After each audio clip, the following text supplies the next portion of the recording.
The skies now. South African Airways, SAA, soaring back to Brazil with a relaunched route to Sao Paulo, if you will. It's the national airline's first intercontinental route since it emerged from bankruptcy 2 years ago. It's been a very turbulent time, although SAA is trying to recover from that financial turmoil. It's planning to get a strategic equity partner, and this is taking longer than expected. Heidi Giokos following that for us. She's actually down in Cape Town as she joins us this morning as well. So a big move, Heidi, all the way over to South America to Brazil. Could this be the swan song for SAA? Is this going to be the golden goose, if you will? They're putting a lot of attention and effort into Brazil.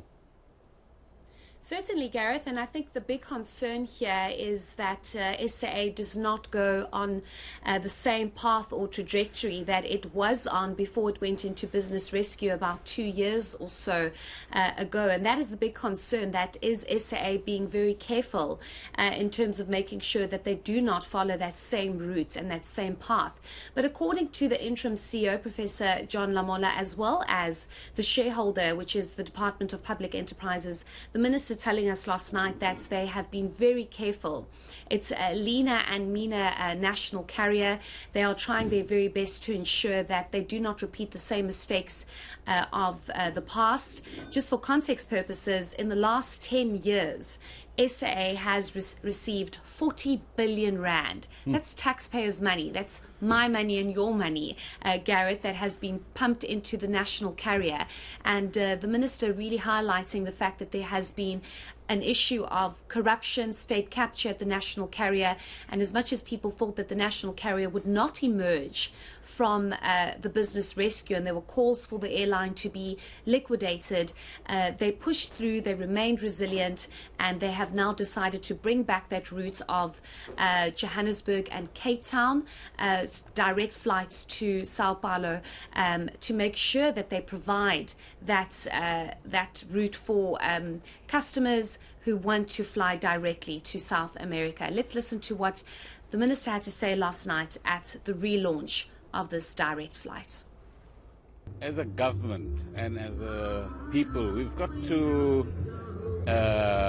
ensure that we do all the right things so that South Africa is viewed as a better place by its own people, but also by business people from elsewhere in the world.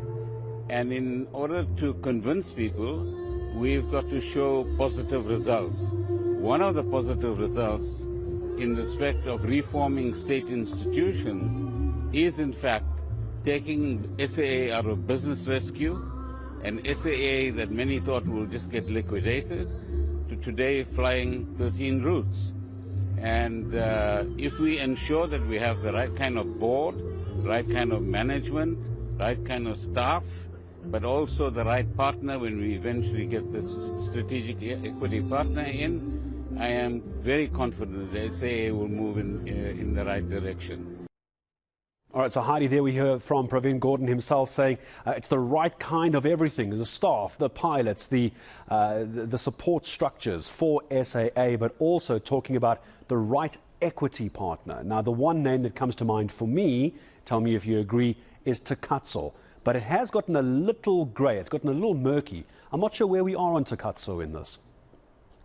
Yes, certainly. And I mean, just listening to what the minister had to say last night, you know, Gareth, I must say that having covered extensively when SAA went into business rescue, it was really grueling, and it was really devastating to see the impact that, you know, state capture and corruption had on the national carrier, with many losing their jobs, many in limbo.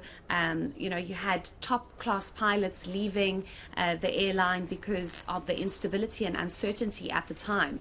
And part of the turnaround and part of the business rescue process was to bring in a strategic equity partner, and it's you know, it was a second phase or so of what SAA was supposed to be or going to be, and this is also something that we heard from the interim CEO last night, to say that there are basically 3 phases of SAA, and they're trying to move into phase 3, which includes the strategic equity partner.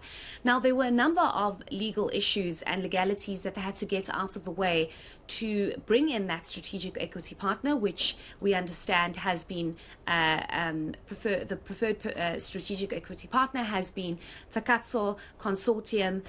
It went even to the Competition Tribunal, which is an agreement of Takatso being the preferred partner.